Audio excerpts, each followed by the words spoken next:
You guys do know you're the only ones clapping. Okay. Just so you know. All right. Hey, everybody. I'm Barry. I'm one of the ministers here at Creekside, and it really is great to have you today. And if it is your first time, welcome. We're glad to have you here. If it's your second or 20th or 2000th time, welcome back. And if you're joining us online, it's great to have you with us as well. A couple of things for those of you who are new. Chuck mentioned it earlier. I want to affirm what he was talking about here. If you are new, one of the things we would love to have you check out is Starting Point. Like when you maybe come to worship, but you're like, what's my next step? Starting Point is your next step. And that is every last Sunday of the month. It's during the second hour. So if you came to the second hour and did that and then came here third, your kids are welcome to stay in kids programming for 2 hours. So we'd love to have you join us for that. It's always the last Sunday of the month. So we'd love to have, it's about the story of Creekside, who we are, what we're about, and an opportunity to you to find out more questions and ask your questions or find out more answers to your questions. Also, something else we're starting next week is something that's also really a great opportunity if you're new to church or you're new to faith, or maybe you're like, I think I understand what Christianity is all about, but I really don't have a strong understanding of that. We want to invite you to this thing called Following Jesus. Following Jesus will be like, Starting Point is the last Sunday of the month. Following Jesus is the first 3 Sundays of the month. And so if you'd like to join us for that, that's going to be during that second hour. There's some information up on the screen that you can look to if you want to find out more. But it really is great to have you with us. Today we're coming to the end of our series called Parenting Playbook. And I know for some of you, like some of you might not have kids anymore, or maybe you've not been a parent for a long time, and it's like you've kind of like been gracious and still participated, and we appreciate that. And so if you don't have kids, we're glad that you've been a part of it, but this will be the last Sunday in that series. And we had this idea, honestly, I had this idea, but to do a quiz to see how much you've learned, to see how much this series has changed your perspective as a parent. And so I've got several questions, multiple choice. I've got a question, then I'll read 4 answers. You can pick whichever one you think is the right one that fits you, but that's what we're going to do. So very simple questions, multiple choice. Here we go. Before the series, before we begin the series, your parenting strategy could best be described as A, survival, B, whatever my parents did, but louder, C, Google and panic, or D, hostage negotiation with snacks. Now, I don't know what you would say. Those are all good options, A, B, C, or D. I don't know if you would answer that differently today than you would have then. That's the way this is going to work. We only have 82 more questions to go. When your teenager rolled their eyes at you, you considered canceling Christmas. You took it as a personal attack on your authority and bloodline. You responded with an eye roll of your own because obviously maturity is overrated. Or you whispered the Lord give me strength or bail money. I think for me, all those are the right answer. So number 3, when another kid's parents behave perfectly in public, your internal thoughts were, that child is clearly AI generated. Mine used to behave like that for 4 minutes. They bribed that kid, no question. And D, Lord, why have you forsaken me? So that's just funny right there. We got to admit that. And next, before this series, your greatest parenting fear before this series was raising a child who says bruh professionally as an adult, which I still do all the time. I've got to admit it. B, becoming the parent your kid talks about in therapy. That would have been some of our greatest fear. C, getting a call from the school beginning with, so. And D, realizing your child learned sarcasm entirely from you. That would have been what my kids would have said. How did you do? One last question. After the Parenting Playbook series, your parenting now looks more like A, more grace, less panic. B, more intentionality, less reacting. C, more listening, less lecturing. D, still imperfect, but now with a biblical vocabulary. I don't know about you, but I've enjoyed this series, and I hopefully you'll be able to say you're a better parent today than you were when the series started. And I know it's not over. Parenting is a long time thing, but hopefully this series has been what you needed at the time. Can I be real? Can I just be real for a minute? Parenting has been a lot harder than I thought it would be. Parenting has been a lot harder than I ever thought it would be. I've got 3 kids now. They're adults. From the day they were born till even today, I'm still trying to figure out what the best thing to do to help them is. And I have been an imperfect parent. Like, there are times when I did not know what to do. And there are times when I thought I knew the right thing to do, and I did it, and it was the wrong thing to do. There were times when I probably didn't show my kids enough grace, maybe times when I showed them too much grace. There were times when I actually apologized to my children for maybe something I had done. And there were times when I probably wasn't as sensitive in front of them in conversations with my wife. I was an imperfect parent. Sometimes I probably was working too much. Like ministry can take up a lot of time. And so maybe sometimes I was not home as much as I could have been, or maybe not as emotionally present. Parenting is hard. And like marriage, parenting can reveal some of our biggest weaknesses. And on top of all that, raising kids these days just feels riskier. It just feels riskier because this world is a much different place. And what happens when we feel that riskiness, we want to control our kids maybe a little bit more, or we want to control their environment a little more, because if we don't want the world to get a hold of them.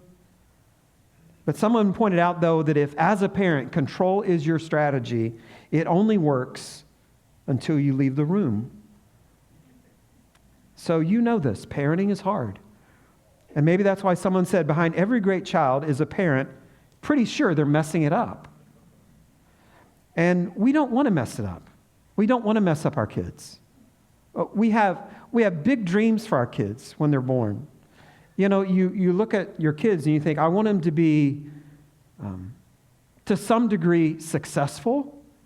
They don't have to be the richest, and they don't have to become the best at everything, and they don't have to be, the most musical ever. But there's some level of success that we hope for them. We certainly hope that they're responsible. We want them to be educated. We want them to get a job that's a good job. We want them to be productive members of society. We really do want them to pay taxes. We don't like paying taxes, but that means they're a productive member of society if they're paying taxes. And we want them to learn to love sports or music or art or good food or what it means to take a great vacation. We want them to love the Jaguars. There's these things that we just... But there are these things, because I felt the same way when my kid was little. I was like, I want him to root for this team. And you have all these dreams for your kids because you don't want to mess it up. Because if you do mess it up as a parent, you feel this weight like, okay, I don't want them to be uneducated. I don't want them to be falling behind their friends with their education or their skills or ability or in sports or whatever it might be. Whatever is the thing of the day. We don't want our kids to have a dead-end job. We want them to learn how to manage money, not be bad with money. We want them to be happy, and we don't want them to be like the parent who is a bad parent, or we don't want them to be struggling in their relationships. We don't want them to be in jail or be homeless. Those are the things we think about as a parent, and you know that I'm thinking this. You know what? Because I know you're thinking it, because this is what I sometimes have thought. If I don't get it right, it's going to hurt my kids.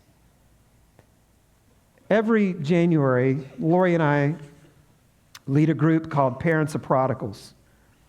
And it's a group for people who are grieving their children who are still alive. Their kids are breathing. Their kids go to jobs. Their kids are posting on social media. But maybe, spiritually, mentally, physically, they're distant. And as a parent, it just really hurts when you're in that kind of situation. And so many of them come into that class and they're like asking the question, what did I Or what did we do wrong, and how can I fix it? Because there's this thing that we believe, a lot of us believe, it's very simple, the thing we believe. We believe this cause and effect principle. Good parents have good kids, bad parents have bad kids. I was trying to think of an example. Think about a girl, maybe in high school, a student. They're not 18 yet, but she's got her act together and she makes good grades. She's on AB honor roll. She's maybe athletic, musical. She's popular with her friends, carries herself really well. You look at a kid like that and what do you say? She must have good parents. And then there are other kids, the ones you see on e-bikes.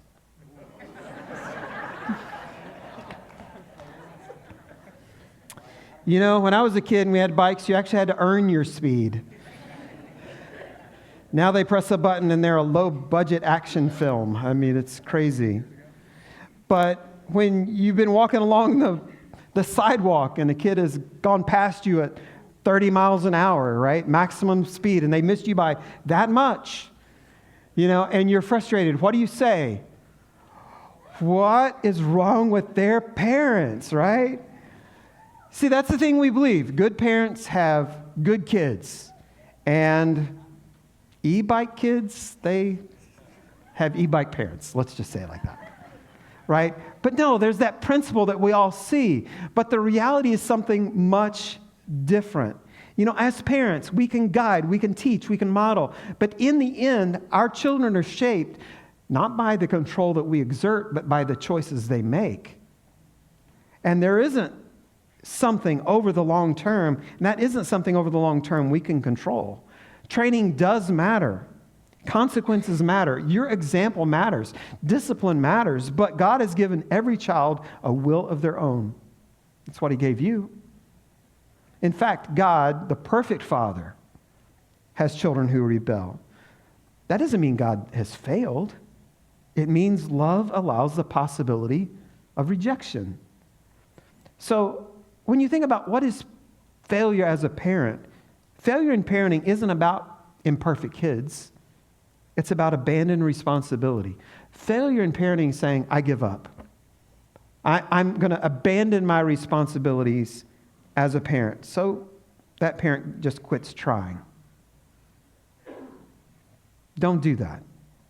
Our hope and prayer for this series and this sermon is that even though parenting is hard, that you won't give up. Your parenting does matter. Embrace the responsibility with God's wisdom, from truth from God's word, because God has put this child in your care for 936 weeks. From the time they are born till the time they reach 18 years old, it's 936 weeks. And you need to fight like crazy for them and for your family, because it's very demanding. And even after that 936 weeks, you're still not going to be done. If you've got little kids now and you're like, I can't wait till they're 18 so I don't have to be a, quote, parent anymore. You're not done with parenting once they turn 18. You still feel like, what can I do? How can I help? There's all those kind of things that are part of being a parent as soon as they're born until the end. So in Luke 15, Jesus tells us the story. It's a parable. And a parable, like we've talked about before, it's an earthly story. It's like something we can all relate to, but it has a much deeper meaning. And it's a story about what is often referred to as the prodigal son. But it's really not about the prodigal son as much as the loving father. Now, the word prodigal really just means profusely wasteful. That's what it means. Profusely wasteful. He wastes what his father has provided for him. So Jesus tells this story, and it's, like I said, one of the most significant stories he tells, because it's not just for parents. It's not just a family story. It's the human story. So let's look at Luke 15. We're going to be looking at verses 11 through 24. The story actually, if you're familiar with it, goes a little bit farther than what we're going to be looking at today. We're going to stop, if you're familiar with it, it talks about the older brother. We're not going to get to that part. So we're going to go from verses 11 through 24. So let's start with verse 11. You can follow on the screen or in your Bible. It begins with this. Jesus told them this story. So there's a crowd of people and Jesus is teaching. A man had 2 sons. The younger son told his father, I want my share of your estate now before you die. So his father agreed to divide his wealth between his sons. Now, Jesus is describing this wealthy family. And the younger son comes to the dad and says, hey, Dad, I know you're not dead yet, but you might as well be, because I want 1/3 of your money right now. I want my inheritance. I want what's coming to me. I know you're not dead yet, but you might as well be, because I want to have a great time. 1/3. See, the way it worked is when you had 2 sons, you would divide the inheritance into 3 parts. The oldest son would get 2 parts, and the younger son would get 1 part. If you had 75 kids, you would divide it into 76 parts. The oldest son would get 2 parts. Everybody else would get 1 part. That's how it worked. So the son is essentially asking for 1/3 of this father's estate. Now, I don't know about you, but if one of my sons had come to me and requested that when they were 18 years old, I would have just laughed. I would have thought, what are you thinking? That's the most ridiculous thing. I am not doing that. I don't know anybody who would do that. You would go, no, that's just ridiculous. We're not doing that. I could also compare it to, like, if one of these guys, not that any of you would do this, one of you students, but if one of these students, if this was your kid, came to you and they said, hey, Mom, Dad, I've been doing my research and I've been looking at the biggest party schools in the United States. And I picked out the biggest party school, and that's where I want to go to school. And I want you to pay it all. I want you to pay tens and tens or hundreds of thousands of dollars so that I can go there and just have a big old time. I'm not worried about my education, but that's what I want you to do. As a parent, you go, I am not doing that. That just makes no sense. That's ridiculous. The crazy thing about Jesus' story is that the father agrees. It's like, what is he thinking? He's almost like enabling his son. He's almost like being just negligent as a parent. He's naive. Why would a father agree? Because love, when a child reaches a certain age, or any age, because love can't force devotion. And it also leaves the door open for a child to come back home. Look at verses 13 through 16. A few days later, this young son packed all his belongings and moved to a distant land, as far away from his dad as he could. And there, surprisingly, he wasted all his money in wild living. About the time his money ran out, a great famine swept over the land, and he began to starve. He persuaded a local farmer to hire him, and the man sent him into his field to feed the pigs. The young man became so hungry that even the pods he was feeding the pigs looked good to him, but no one gave him anything. Sin always promises freedom, but always ends in slavery. And the son believed that total independence would be so much fun, so fulfilling. But when the money runs out and when his friends are all gone, he's sitting around in a field or maybe in a pig pen, feeding the pigs and longing for the food the pigs were eating. It was the bottom of the barrel for somebody who grew up in a Jewish family. Notice the progression. He leaves home. He wastes everything. He experiences hunger. He becomes desperate, and he loses dignity. The longer he was away from his father, the more he spiraled out of control. Spiritually, mentally, emotionally, and physically. The farther he ran from his father, the emptier his life became. But the pig pen, the pigsty, was the turning point. That was the place where he realized that where things were going wrong, that he had to make a change. The pig pen, the pigsty, was actually the best place he could be. Look at verses 17 through 19. Because it was there that it says, when he finally came to his senses, he said to himself, at home, even the hired servants have food enough to spare, and here I am dying of hunger. I'll go home and say, Father, I've sinned against both heaven and you, and I'm no longer worthy of being called your son. Please take me on as a hired servant. The son finally recognized the reality of his situation, and he began to think about what he would say to his dad as he returned home. And he begins practicing. Dad, I've blown it. I've sinned against God. I've sinned against you. I don't deserve to be your son. Please take me on as one of your hired servants. He's humbled. He's repentant. But it's important to see that it wasn't guilt that pushed him home. It was the goodness of a father that drew him home. Look at verses 20 through 24. So he returned home to his father. And while he was still a long way off, his father saw him coming. Filled with love and compassion, he ran to his son, embraced him, and kissed him. His son said to him, Father, I've sinned against both heaven and you, and I'm no longer worthy of being called your son. But his father called to the servants, Quick, bring the finest robe in the house and put it on him. Get a ring for his finger and sandals for his feet, and kill the calf we've been fattening.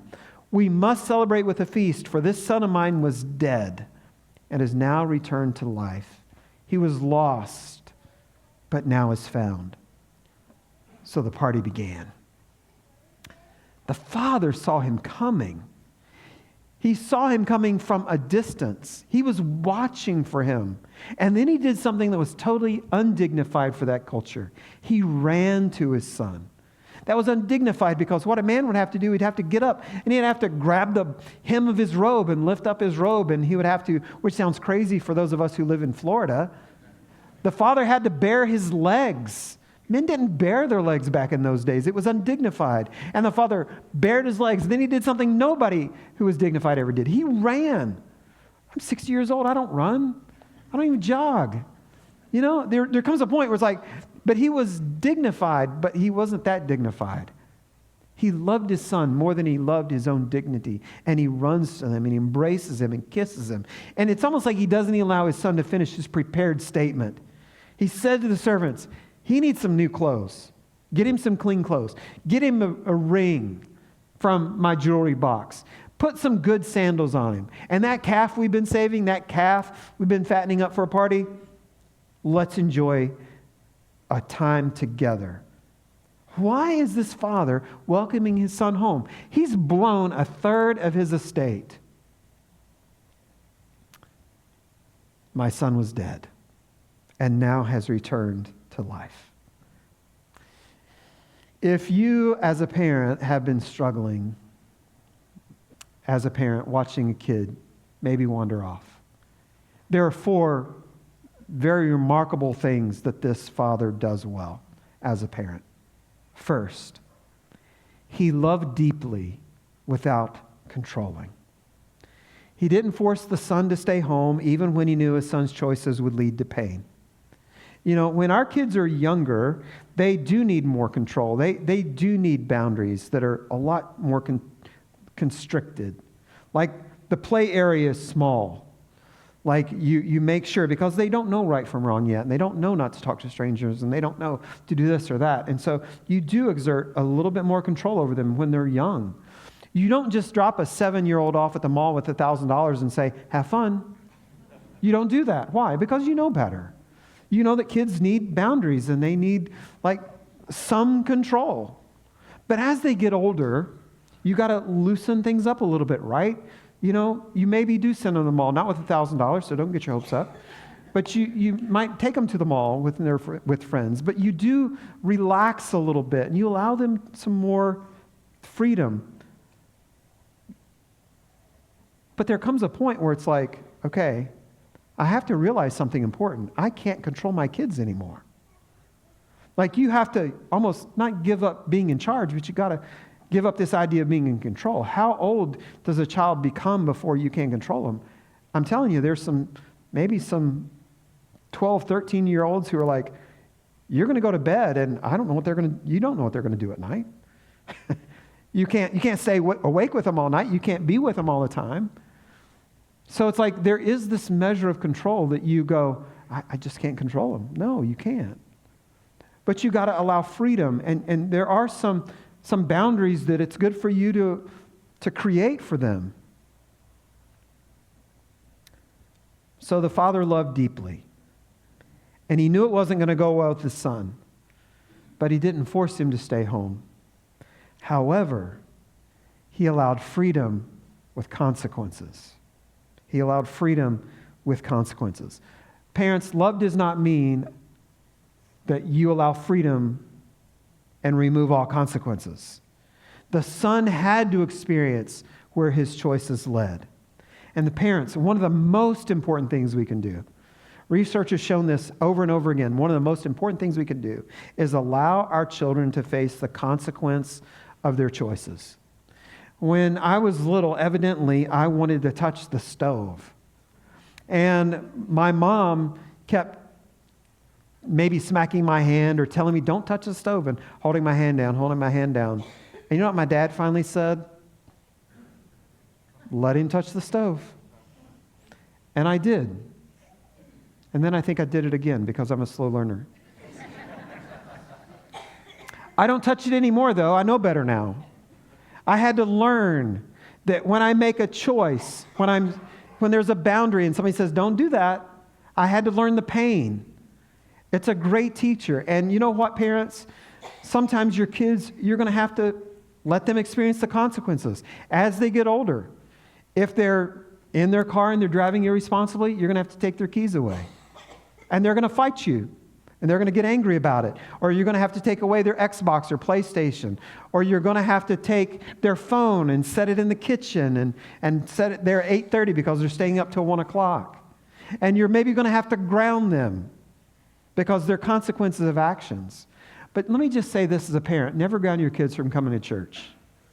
Never keep your kids from going on any kind of church thing. That's the one place you want them to be. But allow them to face the consequences of their actions. That's what this father did well. He loved him deeply, but he allowed him to face the consequences. And he kept the door open. He didn't chase his child in panic or manipulate with guilt or close his heart. He remained steady. And parents, despite your kids' choices, never close the door on your kids. They might be making poor choices, but one day they might want to come back home, and you want to be ready for them. Keep the door open. And the fourth thing he did remarkably well was he received with grace when there was repentance. This son was humbled. He was sorry. And when the son returned, the father ran toward him instead of making him earn his way back. And parents, I think the ones who are able to give the most grace are usually the ones who deeply know how much grace we need. When I was probably a freshman in high school, I'm guessing, I remember being in the side yard of my house, and two of my friends, Ray and Linda Wilder, walked past, and they were brother and sister. And I, like people do, I yelled their name and waved hi. And they waved back.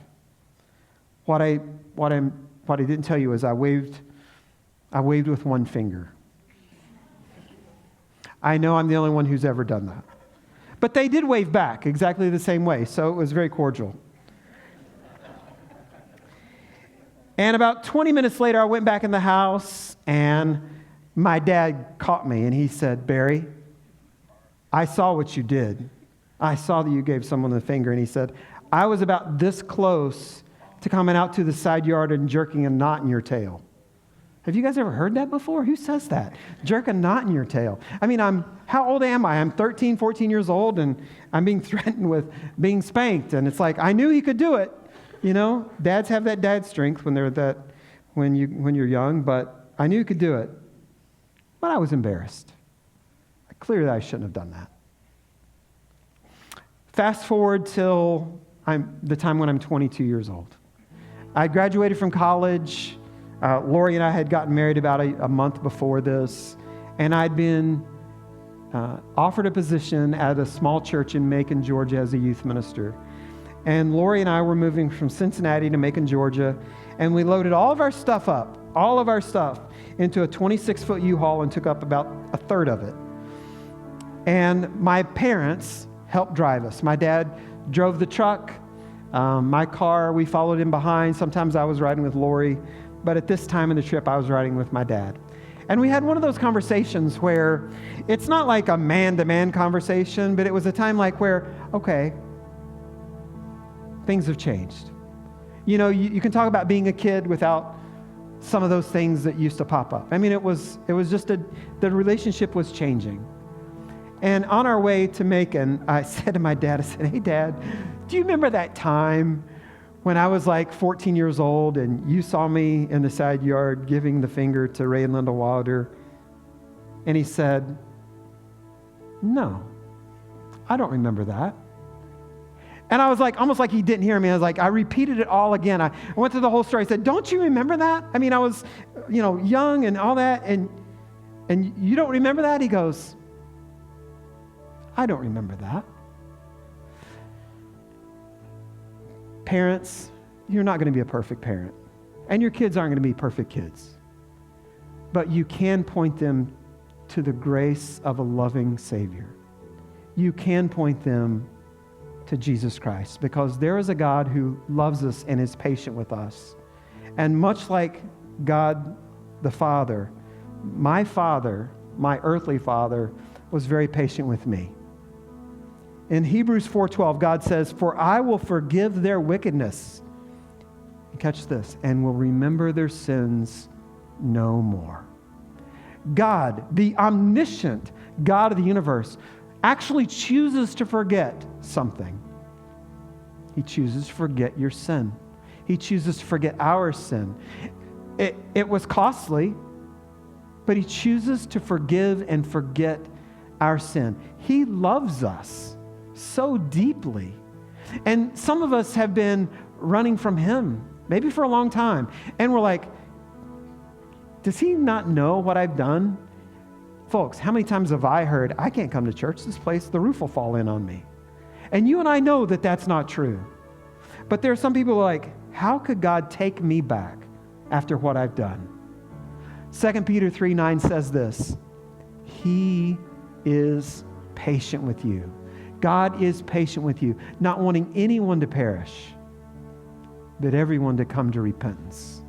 He desires everyone to change and come back to him. But that is not possible without what God has done for us. Do not make any mistakes. Do not have any illusions. For God to forgive and forget our sin did not mean he snapped his fingers and it went away. He did not have magic dust that he sprinkles on our sin to make it go away. It cost him the body and blood of his one and only Son.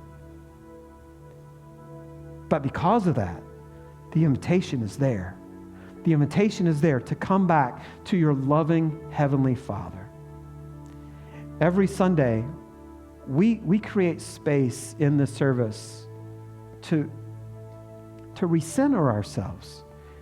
Because of the things that's gone on in our week, we're sometimes getting out of kilter, or we get out of whack. And this moment of communion is a time when we recenter and we recognize what Jesus has done for us. He gave his body and blood. It's represented in the bread and the juice. He gave his body and blood so that we could be forgiven. And so what we are invited to do is to take a moment and spend it with him. To go back home, spiritually, emotionally, to reconnect with him in a way that maybe has taken you apart, but now bringing you back together. So in just a moment, if you have your emblems, if you'll get those ready. If you came into the service today and you didn't pick them up, the ushers are going to come forward. If you'll raise your hand, let us know that you need the emblems. They'll be sure you get some. But this is just a time for us to reconvene, for us to reconnect with a Father who welcomes us with arms open wide. And then after that time, I'll come back up and we'll have a word of prayer.